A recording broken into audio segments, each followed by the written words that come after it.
Herbs and medicines of Ayurveda are toxic. These days, a lot of new stuff appear regarding Ayurvedic medicines, herbs, and their toxicity. Please note these facts in the context. 1. Ayurveda is not herbal medicine. Rather, it is science-based, evidence-based medicine. For this reason, there is no herb recommended as universal antidote for any disease or purpose in Ayurvedic science.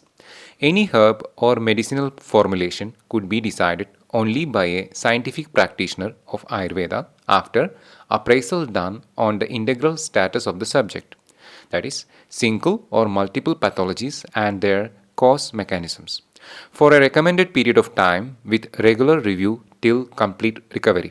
Note: any herb or medicinal formulation taken by self by a individual based on stories heard from well-wishers may cause any form of undesirable effects for which Ayurvedic science is not accountable. 2. Any single herb, if at all, recommended by a physician of Ayurveda has to explain the scientific objective of the same in your body, and he or she must review your case at least once in 6 days till reversal. Generally, an acute disease will reverse in a very short period by applying the principles of practice of science based medicine with negligible dosage, single herb in any form, that is, juice, paste, decoction, medicated water, or powder. And as the potency factor of single herb is exactly targeted to those receptors of pathogenesis, they work on reversal of the same along with emergencies of health. Note: any single herb administered in large doses in any form can go toxic any time, for which Ayurvedic science is not accountable. 3. Any single herb, if administered while the patient is on a diet incompatible to his nature of pathogenesis, or while on different medicines or drugs for different purposes, that is, which include even health supplements, may cause any form of undesirable reaction for which Ayurvedic science is not accountable. A scientific Ayurveda practitioner is intended to estimate pathogenesis and comorbidities based on rational algorithms of science based medicine of Ayurveda. Irrational prescribing of single herb or classical formulation, polytherapy, unnecessary and undesirable treatment procedures to the cause, state, and state of the subject, etc., can cause harmful effects sooner or later. These are all by irrational prescribing and not by irrational science. 4.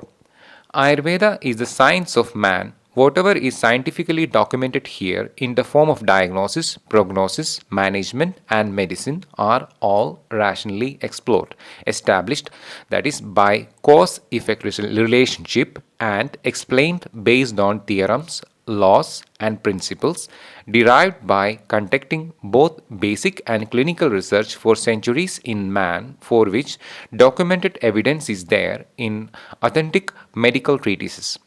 Not a single medicine is discovered in Ayurveda based on blind hypothesis and trial and error testing for making benefits and risk. Also, there is no medicine intended to mask, block, suppress, or alter immune system or enzymes or ion channels or neuronal pathways in Ayurveda, because such kind of strategies are counted as impure, that is unscientific treatment approach. A recommended scientific approach is entirely focused on reversal of etiopathogenesis by simplest scientific methods which may or may not require medicines. 5. Ayurveda does not recommend herbal therapies for any disease, and it is done by tribal medicine or traditional medicine or herbal medicine.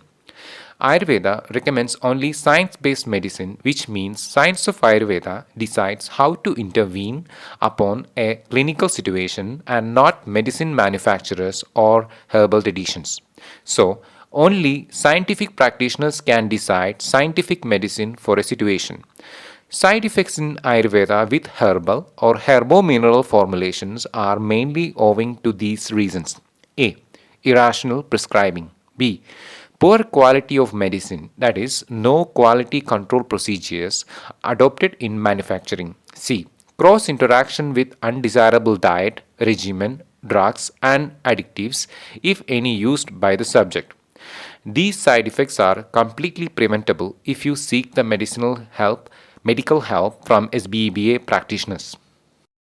Toxicity study done with modern research methodology performing in Ayurvedic formulations is 100% wrong owing to these reasons. 1. Ayurveda classical medicines are not unknown compounds. These medicines are discovered and peer reviewed based on their cause effect relationship in intended medical conditions by applying entirely different tools which are unique to Ayurvedic science. 2.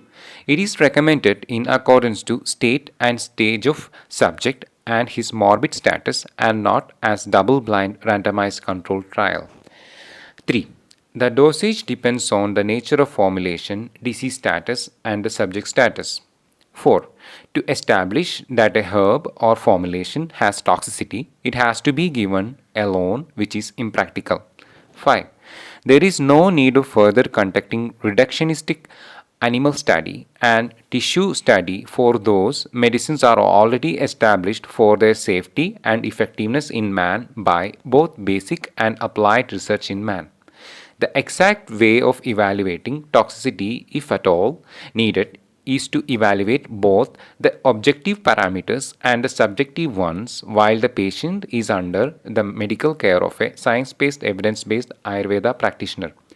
Blaming Ayurveda by herbal toxicity studies with hypotheses and falsifiable theories in the name of Ayurveda is mere blabbering by ignorant masses who have vested motives, posted with intention of public awareness.